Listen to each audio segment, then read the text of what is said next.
তো আজকে ছিল আমাদের 25 ডিসেম্বর উপলক্ষে গোগ্রাসে গেলার দিন।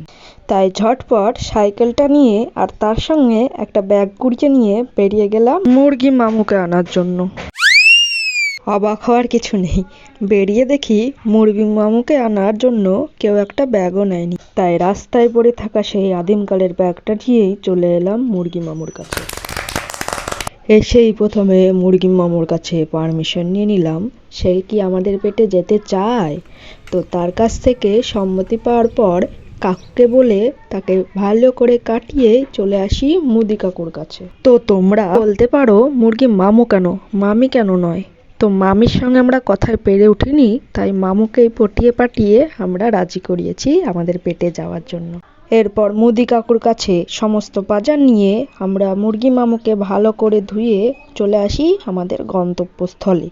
এরপর সমস্ত কিছু রেডি করে বেগুন সুন্দরীকে ভালো করে ধুইয়ে তাতে লবণ হলুদ মাখিয়ে দেখি বেগুন সুন্দরী বেসন কাকুর প্রেমে হাবুডুবু খাচ্ছে। তাই তাদের মিল করিয়ে আমরা তেলে ছেড়ে দিই। এরপরেই দেখি বেগুনি ভাইয়ের সৃষ্টি হয়ে যায়। তারপর বেগুনি ভাইয়ের পারমিশন পাওয়ায় আমরা তাকে পেটে সাবার করে দিই।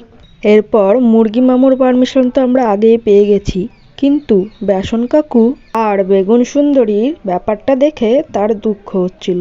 তাই মুদি কাকুর দোকান থেকে আনা মশলাগুলোর সঙ্গে তারও মিল করিয়ে দিই। এরপর সেও তৈরি হয়ে যায় এবং আমরা দেখো কেমন হয়েছে, মানে আমরা কি কাজটা ঠিক করলাম তার চেক আপ শুরু করেছিলাম এবং দেখি কাজটা খুব ভালোই করেছি, দারুণ টেস্ট হয়েছিল।